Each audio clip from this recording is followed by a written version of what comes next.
Coaching in Session, your exclusive destination for unparalleled personal and professional growth. With your host, Michael Rearden. Whether you choose to live within limits or break free, your mindset journey begins here. Welcome, Lynn M to Coaching in Session. How are you doing today? I'm doing wonderful. Thank you for having me, Michael. I appreciate it. Of course. I'm excited for our conversation today. I know it's going to be a good one. Today, we're going to be talking about your work, intuitive educator. And I just love the aspect of education because when we're trying to live life, we're definitely trying to learn from our mistakes, from other people's mistakes, and hopefully to a better tomorrow. But sometimes people can get into a rut and they can fall into this, I guess you can say, this low of not understanding their mind, their body, and the soul at times. And the work that you do is definitely going to be looking at those aspects and helping people dive deeper into their mind than what they're capable of. But in your own words, can you tell us who you are, what you do, and of course, how you help people? Excellent. So my name's Lynn M, and I've been an intuitive educator really for almost 30 years now. So my parent company was Intuitive Development. And then over time, I started developing a curriculum that has everything to do, which we'll talk about today, I'm sure some of it, everything to do with how do we educate ourselves about using our intuition in the most highest efficient way and understanding it. And so I have a Center for Intuitive Education, which is actually where our curriculum is housed and all the tools and all the wonderful aspects of that. And I've been doing this for a very long time. I truly believe that our intuition is our most valuable resource and the most underused resource. It's my whole thing is making sure that we take the woo-woo, like phenomenon, kind of thing out of it, because it's not. It's so natural to us. And I don't think that we actually use it to that ability. We literally make it actually feel like some kind of crazy, side of us that is just mystical and strange. And it's nothing like that. It's so normal. So I appreciate you having me on today. Oh, yes, of course. And I'm excited, like I said earlier, because we're going to be having a fun conversation. I just love anything education, anything learning, because I think it's important for people in their personal development and their growth to not only understand what works for them, but to understand what they need to do next. Because sometimes 100%. People will figure out, hey, I got to do this, and they're doing it, and they finally get to the end point. They get to their goal, maybe their dreams, their vision board is done, and they're like, well, what's next? And then basically they're lost. And one of the things I wanted to kind of get out early on is about learning and the aspect of learning, because learning is different for everyone. Everyone has different methods and means for their learning. Some people work better with, visual stuff, and some people work better with auditory stuff. Yeah. Yes, exactly.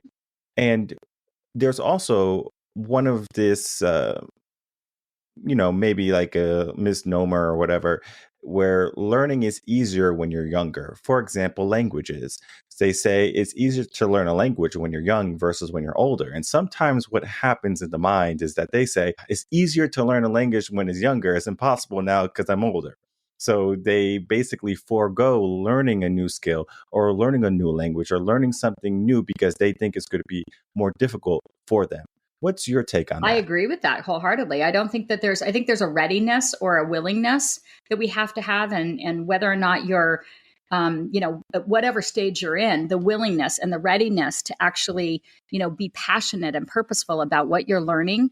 I think of my aunt. Literally, she lived to 98 years old. 98 years old. Her husband, my uncle's 105 right now, and I can tell you, I know, crazy, right? He's still active, but before I believe she was 50 something years old before she became a teacher. I mean, learning is, but she had a passion for it. So there's a process in which, it doesn't matter what age. So people say, so what's your demographic, Lynn? Who do you help? And, I said, well, listen, whether you're, 19 or 91 or 9, it doesn't matter what age you are. It's the willingness to actually, step out of your comfort zone sometimes and look into like, okay, I want to learn this. I'm passionate about this. Try to teach somebody that is not willing, that doesn't want it. And you can't. I mean, it's very, very difficult. So to me, it has nothing to do with your age. It has everything to do with the willingness of your heart. Would you say it's more difficult for certain generations to attain this willingness, especially if they have a feeling or a mindset of entitlement? Yes, because that's a judgment that they're having. And I feel like there is some part of them that I'll talk all about, because judgment to me is the killer of higher consciousness, right? You cannot receive any instinctual, intuitive, gut instinct, whatever you want to call it. You can't receive those inner messages, that inner compass to guide you if you are in judgment. It literally cuts it off. So yes, I would say that if you're living in an entitled space, or you're feeling judgment of others, or you feel superior in some way, all of those things, we have to learn how to not judge that, though. Because it's really interesting when you see somebody that is off kilter, out of alignment, you're like, I can't relate. Our judgment of them is actually what's poisoning us. So we have to learn how to really set that aside and do something different with it. Look at ourselves in a different way. And the work that I'm all about is really about personal accountability and making sure that you're being conscious of how you're being and what is positive and negative for you and how you're treating people. So my answer to Very that, true. the quick answer is yes, Michael, it is. We are in a strange place in our world where education is taking a back burner in many people's minds because we have our wonderful cell phones and our gadgets that can tell us everything. And growing up, we had teachers say you wouldn't always have a calculator in your pocket or something along those lines. And That's today not true. Yeah. proved them wrong Yeah, real you're quick, definitely right? proved wrong in that one. And so sometimes, especially with the younger ones, they think, well, why do I have to learn this? Because I could just go on my phone. And then the answer would be, but you might not have your phone with you. And the same concept of you might not have a calculator with you. And then maybe down the road, it'll be like some brain plant, like implants or something. And I don't want to get too Yeah, crazy right. into sci-fi or to I hear you. neurology or technology or AI, but this mindset of we don't really need it. And you can see it in the generations coming up. They're lacking in this discipline of educating themselves. Now, I can go back to when I was young, when I was in, third grade growing up, I would go to school just to daydream.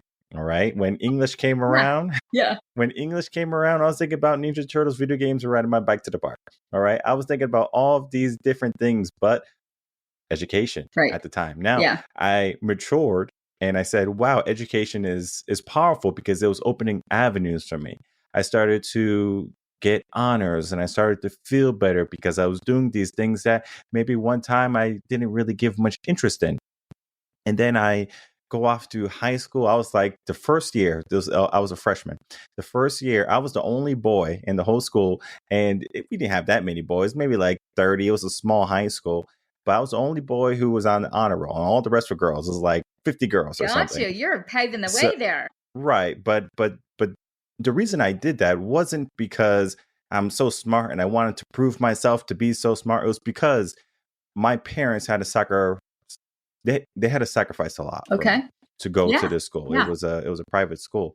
And so I had to either show up or get out. It was one of those Yeah. things. Yeah. So when I got it, my parents were like, yeah, sure. We expected this. It wasn't no congratulations, you did good. It's just like, this is what was expected. Well, was it of me at the negotiated time. like, hey, this is what I'm expecting you to do, and this is this is your part. So it's beautiful structure. And today, people can care less about the honor roll. They care more about likes on Instagram and on Facebook and on TikTok and keeping up with the trends of clothing and whatever. That they're not worried about being number one or being just a number at all in school. They just kind of coast by, and teachers sometimes they will just let them coast by too. They'll say, hey, just you're not my problem anymore. Go on and be a sophomore. Go on and be a junior. Go on and be a senior. And you have to ask yourself, how are these kids being 16, 17, 18-year-olds and they can't even read? So it's like somewhere there's a discrepancy. Now, of course, later on in life, I didn't like reading early on, but now I love reading. I consume it like it's my job. And rightfully so. In some regards, it is my job. Right. But I love education more now than I did when I was younger. And I'm not sure of the inception of why I fell in love with education like I did, but is there a way that you work with individuals to make them love education, to make them love learning, to make them want to show up and to make them to do the hard things like learning something that they might have never thought they could do? Well, I love that you're bringing up that subject because education, whether it's an academic or, I literally say intuitive education, because what happened for me is that I didn't have I didn't know how to do this. It was mystical, it was strange. People were like, oh, you're different. And I'm like, no, I'm not. Whether you listen, all the time in which you were going through academics, you were looking at your education, you were striving, you were being disciplined, all of those things, you still had to listen to the innate gut instinct in you, the part of you that was really, truly like, I'm going to make something of this. You had to balance that part of you. And so what happened for me is, did good grades in school. I knew all that stuff. I was like moving forward. And I was like, okay, I need to probably get my psychology degree or my therapist degree or something, because I knew that I was going to be actually working with people around this subject.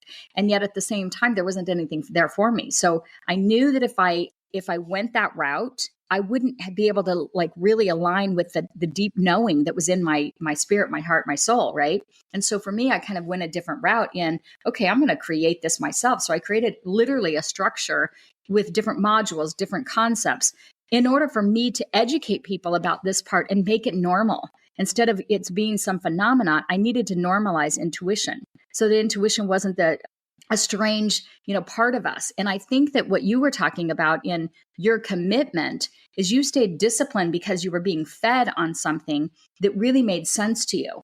We're losing the ability we're forcing it down people. We're not having it be something that even our children, we're not having it be something that is interesting to them. We're having it be get the grade, do this, that kind of stuff. And so I think we have to meet in the middle somewhere to where we're like, okay, how do you make this more, you sit a child in a seat, you keep doing it the same way over time. You have to change with the way that things are being, the knowledge that they're grasping for. And they're grasping for the way in which it impacts them.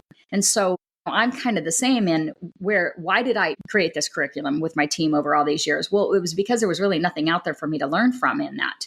And so when I was working through my own stuff, I was like, okay, mine's very structured. It's very practical. You can take it on a computer. You can take it on your phone. I have young people that take it. I have older people that take it in different ways, but it still has the structure of just like what you're talking about, academics. And by heart, I knew that was the way to get to people.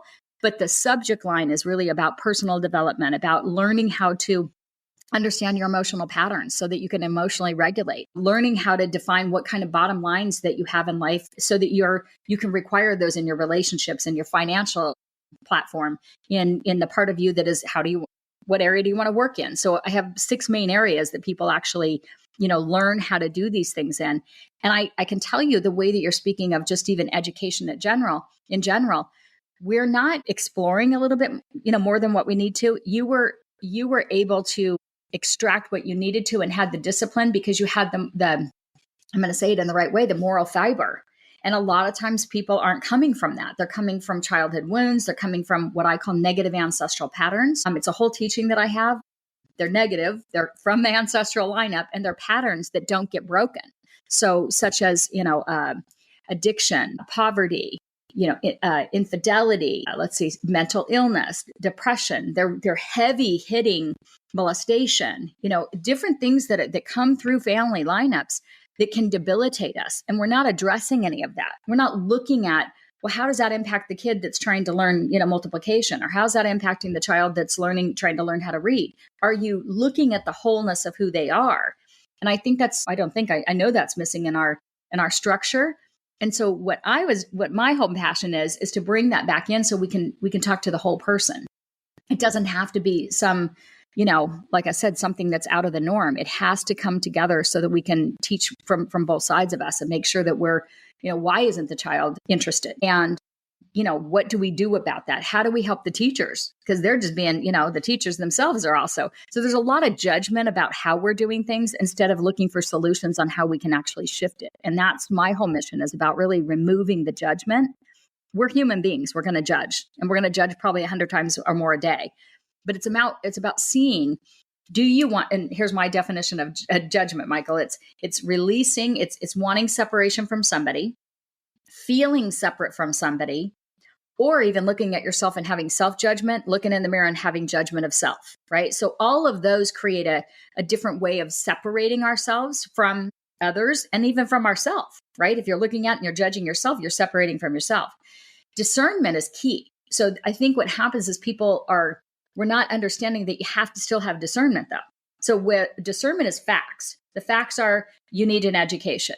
Because we have proven that the education that you're going to receive will have you have a stronger foundation and structure, even if you're not going to use it. Like to your point, even if you're not going to use that particular, history lesson or that particular algebra or whatever, but it's giving you the foundation and the structure. And what was missing for me is I didn't know what to do with this intuitive side of me. It seemed normal to me, but it wasn't practical because nobody knew how to do it in such a way that they were making it kind of strange and a psychic phenomenon and, woo woo. And I'm like, it's none of that. It's literally the most beautiful innate part of you. Look at your children. It gets taught out of us. Not because our parents meant to, and not because it's malicious, not because the school systems are but it's not enhanced in us. It's not taught to actually be able to go, well, what do you get about that? What does your gut tell you? My work is not about having I don't tell you who, what kind of religion or belief system or any of that, if you even have one, or if you're a scientific mind, but it's about listening to that part of you that we all know is greater than ourselves, right? And so we don't define that. How I define it is wisdom. I'm like, look at the wisdom. The wisdom is there, and wisdom is meant to be used. So intuition is our way to receive that wisdom. So that's why my company is about intuitive development, intuitive education, because I'm saying that I'm not in charge of what your beliefs are. I want you to use your intuitive ability to listen to that so that you can be, to your point, it can never be taken away from you. It's your most valuable resource. In the most difficult challenges of our life, if we're sitting there, Michael, and we're able to go, okay, what do I get? What is that inner wisdom telling me? What do I need to know in order for me to be a better partner, a better financially provide? What do I need to do if I'm sitting in a position where I have a health issue that is, debilitating? How do I move myself through that? And being personally accountable for the challenges that you're having and how to move yourself forward out of it. And so this part of us is, we have people that are meditating, praying, journaling, quieting the mind chatter, but we have to be able to listen to it, right? So intuition is the ability to listen. And it's underused. It's not something that's fully developed because it became weird. It became something. And I felt like I was the one that was going to come into this part of it and go, okay, I'm going to put a structure to this so that it makes sense. It's extremely practical. And it helps you to quiet that frontal monkey mind, conversation, how the mind just starts, judging basically. It's judging others. It's judging yourself. It's second guessing everything. It gives you the ability to quiet that and go, okay, well, what does Michael need to do? What is it that you need to do in this situation? And again, our parents didn't mean to take it out of us. Our school systems didn't mean to. It just wasn't something that was enhanced and or structured in such a way that you could actually use it to regulate your emotions, to help you make good choices. So that was my mission, is like, okay, well, how do I do this then? How do I make this so that it doesn't seem so, abnormal? And it's not, everybody always says to me, you make it really practical. I'm like, well, it is practical. For me, it was never anything strange. And I think it was because I knew it was so normal that I was like, okay, I gotta get into this world and move it forward and do something with it. So that's what I've done. I like the idea of just this idea of what is good for me rather than what is good for the masses, because we look at education in a whole, 1902 or 3, or was, the Board of Education was being founded. And one of the reasons for the Board of Education was to have a curriculum. And this is what generally do people need: math skills, reading and writing skills, and that's it, right? And it wasn't much beyond that, because they wanted to have factory workers. They wanted to have people who, can read a label saying, hey, this is hazardous. This is dangerous. This is an explosive. So they wanted people to have some common sense to a degree, so they can have workers to make money, these companies, these big corporations. But today our education and our world is so vastly different than it once was. Yeah, for sure. Exactly.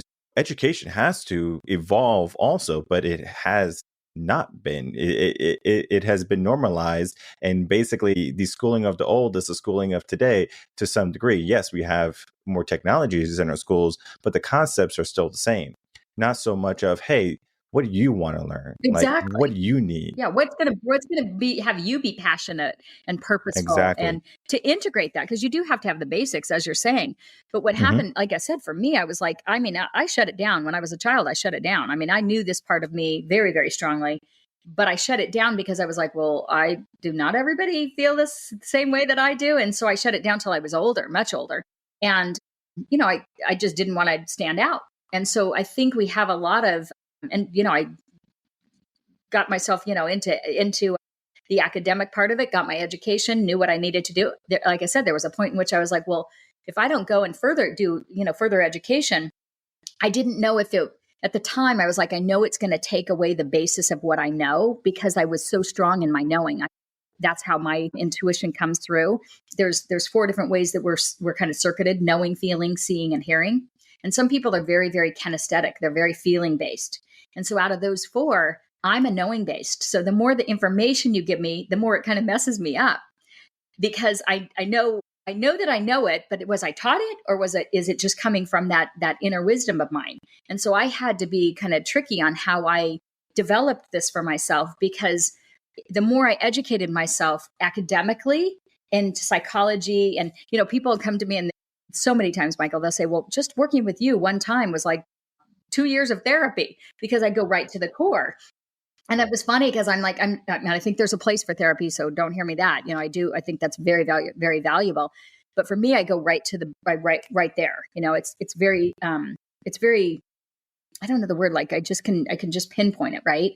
And so there's a part of me that was like, okay, how do I use this to help people? And then that's kind of where this grew. They always say you're like the pioneer of intuition, and I go, all right, because I'm definitely getting older now, and I've been doing it a very long time, so I'm like, yeah, call it whatever you want, Mm-hmm. Yeah. I'm not against therapy, but then at the same time, I'm not a huge fan of therapy. I like getting to the root as well. Right. So I'm definitely going to dive right in, because I'm sure people are interested about the curriculum. They're interested about the modules. They're interested about the steps that they would be embarking on, because I'm sure it's not just, hey, read this and then you'll be intuitive and then you'll know exactly what you want to do. There's much more than that. And if you could explain and walk us through, I think that would be amazing. So it's, look at it, really what happened is it's years of working with people. I knew that intuition was my most valuable asset, and I knew that I could help people with it. And so, I kind of started out with like, okay, I'll work with people and see. And as I'm working with people, they would have deeper issues that I would go, okay, there's a way to get around that in healing it, instead of actually, again, talking about it for a long time. It's like, how do we get to the root of things? How do we move that forward? And so over time I would get, okay, this is a pattern that I can see. And I would help people with what I call their emotional patterns, right? Learning who they are when they're in their truth, what's happening when they're in their hurt and they're angered and they're numb. So it's kind of based on some of the things that, we drop into, and is part of the psyche, right? It does have you know that we all feel hurt, we all feel anger, and we all go numb. And so I would have clients who would come to me then a numb state, and I'm like, wow, you're the farthest from your truth, but it doesn't feel as impactful. They were at least happy because they weren't angry and hurt anymore. And I'm like, well, you're just numb. And so I developed coursework that actually, the framework of it is you go online, you actually see 10 modules that I've created, and it's called the ID Blueprint. And what happens is you're picking your words that relate to you and you only. It looks like a chart. It looks like a, I think I've shown it to you, but it's an actual, blueprint that has all the same structure that each of us would have. Our blueprints would look the same. But as you're going through them, you're selecting what is right for you. And it comes together in this beautiful roadmap of who Michael is on a soul level, who you are in your humanity. What are the challenges that you're having?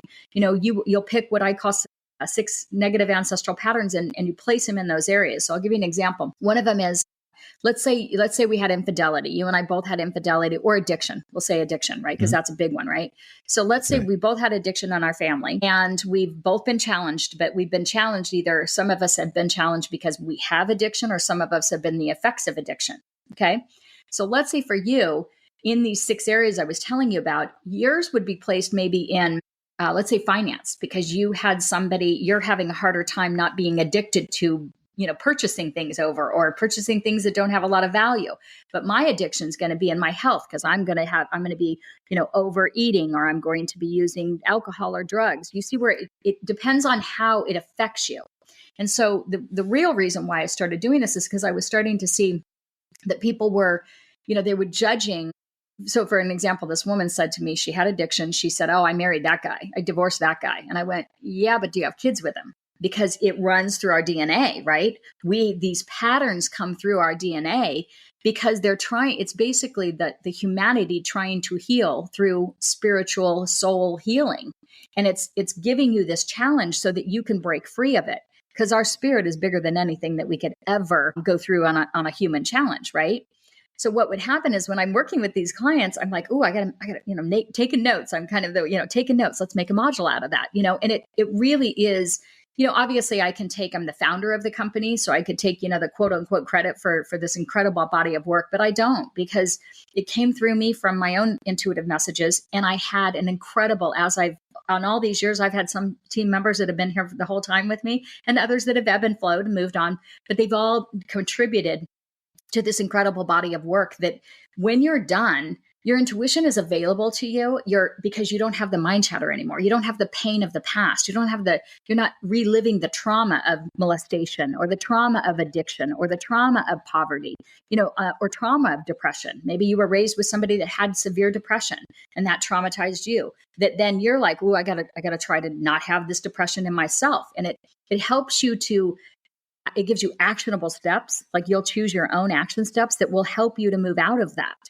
And as long as you're staying conscious and committed to it and you're not judging yourself and others, it's available to you. Your intuition is not something that's, deep inside of you. It's just deep inside of you because you're living through the human challenges and the traumas that you've had from the past and the wounds that we've created through just living our lives. And so you'll see, remember I was telling you about the lady that she was telling me, I divorced that guy.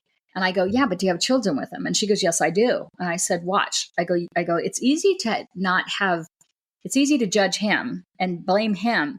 But what are you going to do if it's your child that has the same addiction? And she's like, well, I never thought of that. I'm going to teach them not to have that. And they won't do that because they saw what it did to him. And I go, watch. Wouldn't that be easy if we could just say, oh, watch the person? No, it doesn't happen that way. It comes through again. So we have to. And so I said, first of all, I need you to stop judging him. It doesn't mean that you don't have boundaries. It doesn't mean you don't move on if that's, needed. But having the judgment around it is what's causing it to repeat, because it cuts off our connection. It cuts off the compassion and the love of humanity that is broken, that is hurting, basically. So again, this doesn't mean you don't have boundaries. You don't learn how to have it. But my programs over all this time, it really was just about working with people and going, okay, what's the message to help people move forward? How do we do this? How do I help them, really rid themselves of these past traumas? And even a child, if you look at little children, I mean, they are so open to like, just amazing, the amazement of the world. And we kind of don't listen to them, right? We don't. I'll give you an example, which is a little bit, people go, oh, this one feels odd. But think about this. So if you have a child that says, daddy or mom, there's something in my room. I don't like the energy. There's something in my closet. There's a boogeyman. I don't like it. You've heard some things like that. I mean, you've had the experience, and people are like, no. They open the closet door. No, see, that's okay. Everything's good. Well, we're not listening to them. They're basically saying there's some energy that is, I can't really see. And it's kind of feeling a little weird to me. And so if we had a deeper conversation with them, maybe there's something that's going on for them that, they're sensing something. We have people that die all the time. We're dying, right? The moment you take your first breath, you're on the road to death, right? Because that's how we're leaving. So we don't know all the facts about what happens after we go, but we do have energy that I was like, oh, people are like, oh, so you're a medium. And I'm like, well, you can call me whatever you want. I'm not saying that. I'm telling you that people sense things. And especially if somebody you love dies, and you will have a sense of, they're trying to get through to you to say, hey, listen, I'm still around energetically. It's not some weird, woo-woo crazy thing. Ask anybody. They'll tell you like, yeah, I've felt that before. But when you have a child that feels it, we're trying to disarm them from being afraid, when if you just talk to them, they don't have to be afraid of it. They're just like, okay, well, what is the energy? It's a conversation. And could you imagine if we all just had the conversation and didn't make them feel, odd for feeling something or sensing something? Does that make sense? Yes, it's very true. Yeah. My mom's Puerto Rican, so I'm half Puerto Rican, and my mom would go in and spray holy water everywhere. She's like, all right, there we go. Rinse it out. I gotta go here. Clean this bad boy up. Yeah. All right, we're good to go. And it's funny with my son, he's 3 right now. Oh, got you. He has these flashlights. I give him like little pen flashlights, and it costs a couple dollars. I don't care if he kills the batteries or breaks them. It's whatever. He has like 12 of them, right? And one of the things he loves to do is like to walk around when it gets a little bit later with the flashlight. Just, walk around. If the, sun goes down, he's like, oh, let me get my flashlight. He got the flashlight. He's exploring.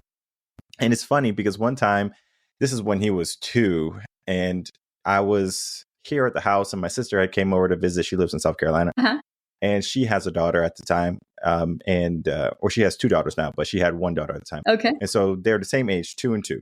Well, he's already used to going in the dark with the flashlight, and he's like, all right, Dad, we're going on a mission. We're going to go explore. And she was like, I think I'm ready for bed. Yeah. She was like, no, thank you. She was like, I think I'm tired now. I want to go to bed. And mind you, we were getting ready to go have some fun. Right. And I was like, okay, you can go inside. And she went to bed. It was funny, but I was equipping him to see in the dark, to to see the shadows, and to not just belittle what he says or what he's feeling or what he's thinking. Like, to be honest, he was watching probably scary movies like when he was 1 or 2, and I was like, wow, like what kind of kid is this? But then I was like, it's very much me. And it's so funny because I talk to my mom or my sister whenever they look at him, they're like, you remind me of someone that I know. And they're literally talking about me. Yeah. Like he reminds them of me. I love that. And it's very interesting. You're expanding him. You're not limiting, because fear, really the reason why people, they always tell me that, well, I go, why don't you talk to them? Well, I'm afraid of it. I don't want to see what he's seeing. I'm like, well, hold on a second.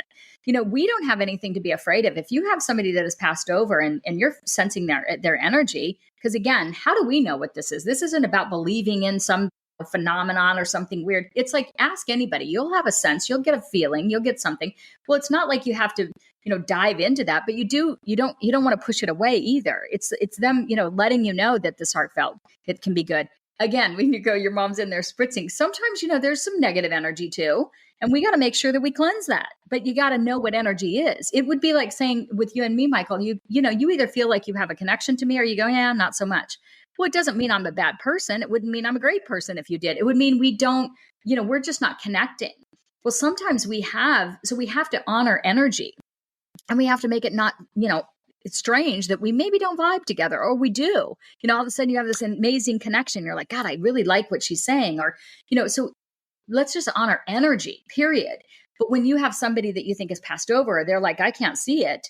They get a little weird. And I'm here to say, let's not make this weird. It's just like anybody else, if his, he's got friends, and you said you have a little boy, if he's got friends that he goes, that for some reason, that's not somebody I want to be around. It's like teaching him to honor that without judging the person. That's what's important. We get to make choices and have boundaries.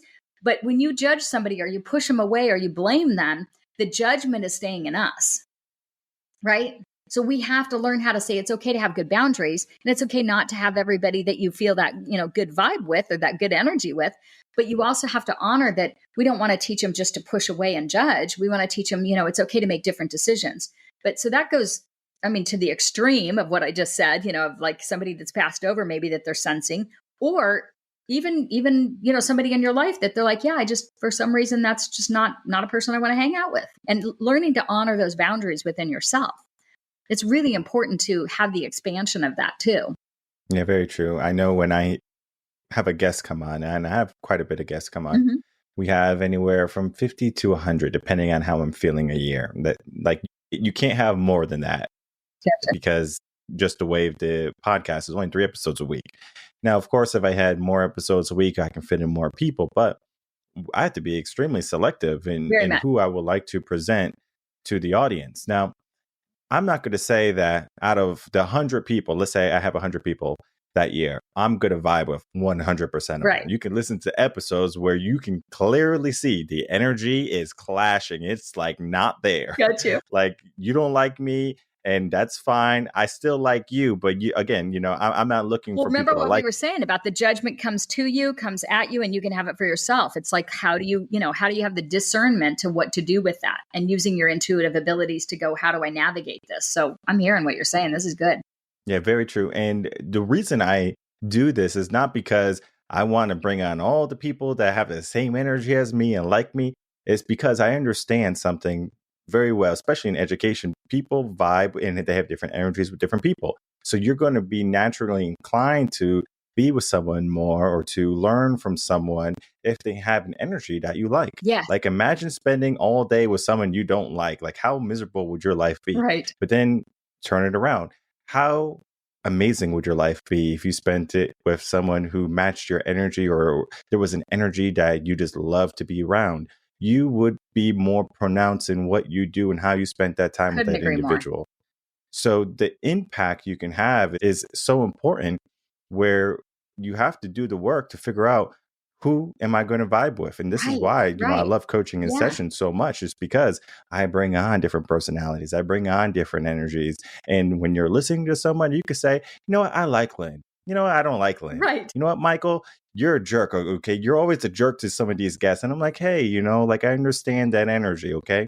But it's just a perspective or a perception of how you're viewing it. And then, of course, we do have to be careful, though, because in our world today, the negative side of that is people are becoming siloed and they have a tunnel vision, or they're in these echo chambers where they're finding people with a similar energy, but maybe your energy is off kilter because you didn't do the groundwork, you didn't do the foundation work. So some of the traumas and the root issues that you are having, you're like, well, this is how I'm feeling, this is what I've lived, like this is my circumstance. Oh, I found someone else who has the same problems. And so now you have two negative people. And I know in math, two negatives make a positive, Yeah, but not in real No, life. not in real life. So we have to do a better job at saying, okay, what do I want for myself? Because if I'm in a negative place right now, it doesn't mean I need to go find another negative person. Agreed. Like you should be looking for a person that you want to be, or not saying you want to be that person, Yeah, but you no. want to have a very similar energy as that person. Right.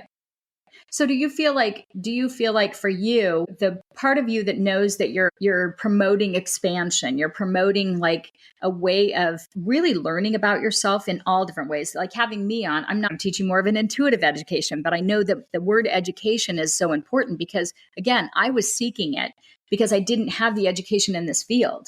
I honor and respect education. I think it's a wonderful foundation for us and we all should be doing it. But there was a part of me that was like, well, how do I do this? Well, how am I going to be seen? I'm going to be seen like a nut. Like there's no question, there was that when I started this, I'm like, how am I going to make this normal? How am I going to have this be practical? Because I'm I'm a good student and I was in school and all of that. And so there was a part of me that just had to be like, Lynn, you've got to just trust the knowing that it's going to formulate the way it does and be willing to say, if I'm not a fit for you, it's okay. Move on, hit the button, go to somewhere else. It's okay. But learning how to do that without attachment, learning how to not push your will on other people. So important. And I don't think that we do that enough, obviously. And so for me, when I was creating all these different modules and curriculums, again, it was for my own connection and how I felt like it was giving answers to people that had questions about that. Like, well, what does this mean? And so it fed me, and I'm probably more passionate today, all these years later, than I was when I started because I know it works. I've seen the proof of that. I have many, many, many people that have gone through our modules and curriculum, and I've seen the difference in who they are now because there's one key thing, Michael, they have a better understanding of themselves positively and negatively. I know what my pitfalls are. I know what my patterns are that are not healthy for me. And so I have only myself to regulate, right? I can't regulate somebody else. I can't make them treat me a certain way, but I can certainly look at myself and go, ooh, hold on, what am I doing here? How am I being? And I really, that's the whole reason why I do what I do, because I really truly believe accountability in knowing what you need. True. That's the other thing is knowing what are your dreams? What are your desires? Part of it is I tell people, look, we're manifesting. What are we manifesting? Do we even have a passion for it? Do you even want that anymore? People are like, well, you're really super accurate. Why can't I just come to you? And I go, well, the problem is if you come just to me, then you become dependent on me. And now I become some kind of goofy guru or something, or, she's the woman that has all the, messages. And I wasn't interested in that. I was interested in, I'm going to help you, but I don't want you to get dependent on me because you're going to think I have these abilities and you don't. And that's just not the truth. You haven't used them. Maybe you've shut them down. Maybe you have buried them because they frightened you because they were so strong in you. But for me, that's really why I developed the curriculum, because it was more like, I've got to make sure people know how to do this for themselves and not just keep coming to me and going, oh, she's the end all be all, and elevating me into some kind of, because I'm human and I mess up. That's a for sure. I'm human. I'm never going to not be, I'm imperfect in my own creation of how I'm doing my life too, just like everybody else. Mm-hmm. I just have a stronger ability to know when I'm supposed to do something and know when I'm not. I use it every day. So that's the only reason why I'm better at it than most people. Yeah, very true. Yeah. Like, let's say instruments, right? You're playing guitar or violin. Yeah. And people are like, oh my God, Lynn, like you're so amazing. I wish I can play violin like that. You could. You can. Yes. Right? You have to be consistent. You have to do it. Now, I will tell you that some people are more, they're more prone to that. They're more, you can always develop it. So people go, well, are some people more, I had this one interview years and years ago on a TV news channel. And they said, well, are guys, do you see that women are more intuitive? Because, they call it women's intuition. And I go, oh, no. I go, men are extremely intuitive. They call it their gut instinct. It's just the way that we portray it. And I said, you look at any high performing businessman or businesswoman, I promise you they're listening to that intuitive side of them. I promise you they are, because it's what gave them that, I'm going to take that hunch. I'm going to take that risk. I'm going to do this. It's always their intuition that is the part of them that they're using. They just don't, they just haven't become somebody that's, like me, that's putting myself out there like that and saying that, but they're using it every day.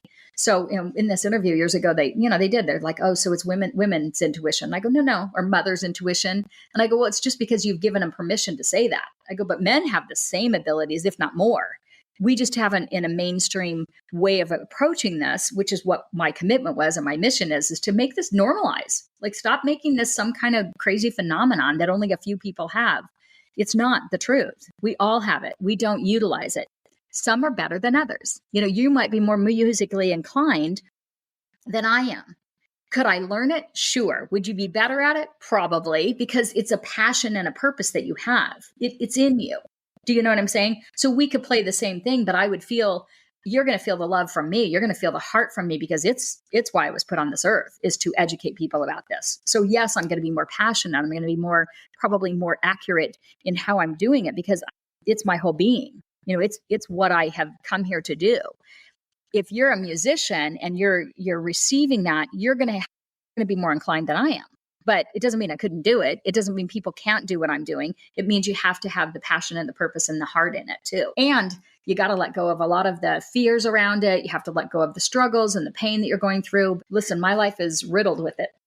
I'm just like everybody else. I have the same challenges that everybody else has. And I bumped up against them. Sometimes I've listened to that wonderful inner guidance that I have. And sometimes I went, just like everybody else, I didn't. And I've had some hard hits because of it.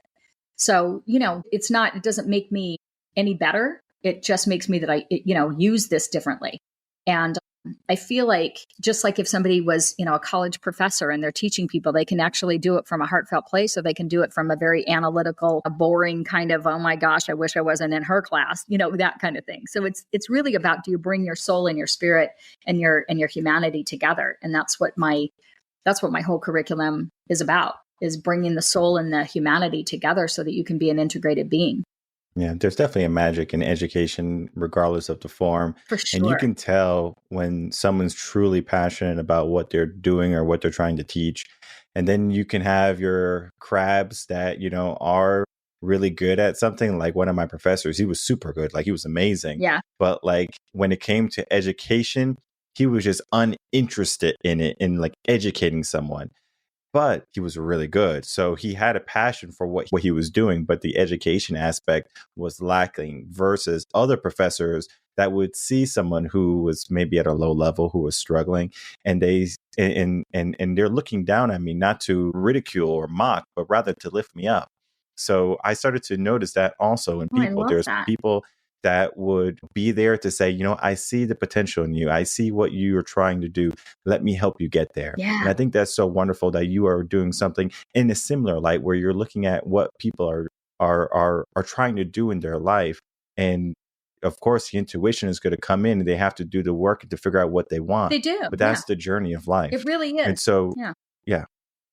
And so, as we begin to wrap up, I am definitely going to get some final words from you. Okay. So you can talk about anything you want to leave the audience with, anything that we didn't talk about today. This is your moment to shine. And then, of course, after that, please tell us where we can find you, where we can begin the process of, becoming intuitive learners and all of the above.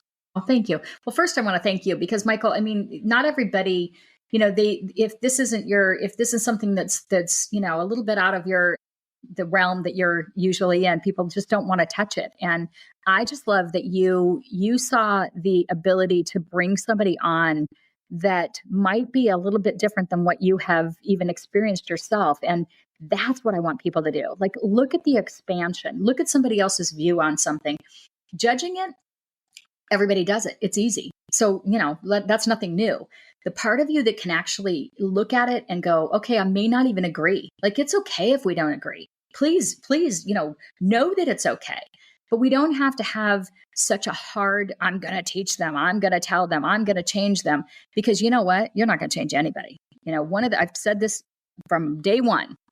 How do you help people, Lynn? I help the willing. And they go, what do you mean by willing? If you're saying to me, hey, listen, I don't want anything, I just want to debunk what you're saying, I go, move on. Because I don't have anything to prove to anybody. This had to do with me. I've already proven that to myself, or I wouldn't have put myself out here like this. I mean, there's just no way, right? I would do that. But it's okay if you don't agree. Please let us embrace that. Embrace the part of us that says, hey, we may not agree. We may have different views on all kinds of things. But if we could honor each other in going, okay, well, let me see your viewpoint. And even if I don't agree, it's like, I respect and honor the fact that you are going with what you're doing. I wish people could do that and they could get it to such a solid foundation of it's okay to disagree and have compassion for that anyway. And so that we can actually express ourselves and love ourselves in ways that needed to be done, right? In the world right now, especially, it's so important. Honor the intuitive side of you. Like, look into, let me see what she's got. Maybe it works, maybe it doesn't. And it's okay if it doesn't, leave it alone. And if it does, embrace it. That's really what I want to say is do that in all work.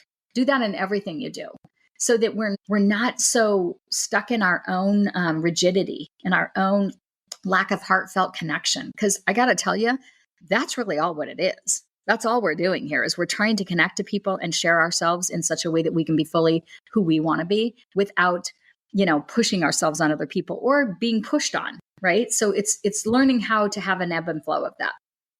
And the way you can find me is lynnmbunch.com. Really, it's my name, lynnmbunch.com.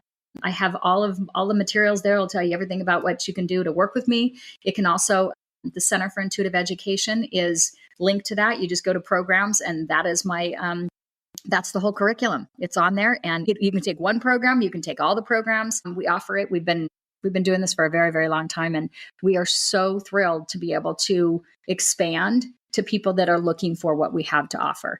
We're not here to shove it down anybody's throat. I don't think that we're the end all be all, by the way. I think we're an organization that if it really is something that you think will help you and that will help you to move forward in your life, come see us. I'm here. Perfect. And we're going to make it easier for everyone. All the links are right down below. And I'm going to also throw in the socials. People love to find their favorite social media platform and then they like to make it a home before they reach out. It's kind of like they're at the edge of the cliff and they don't want to jump yet. They want to first, build a staircase or a ladder or make sure someone else jumps. And then they're like, okay, it looks good. It looks safe. And so I'm gonna do that for all the audience members, so you don't have to worry. Oh, nice. It's an easy one click of a button for you to find out, how you can become a better intuitive learner.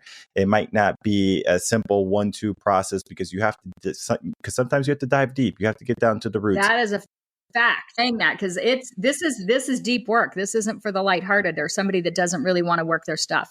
Thank you for saying that, Michael. That's so important. And so if you are willing. And if you are able to commit to that change that you want to embark on, I encourage you to reach out to Lynn. as you can see in or hear in the episode, depending on where you're watching, YouTube or on the podcast stations, you can feel her energy, you can feel her enthusiasm, you can feel the passion. She's there to help you. So I do want to thank you, Lynn, for coming on, of course, spending some time and just, being that beacon that's also helping people see that there's just not one road of life. Michael, I'm in awe of your ability to just wrap this up in such a beautiful way. And seriously, wonderful. Thank you so much for having me. Appreciate you.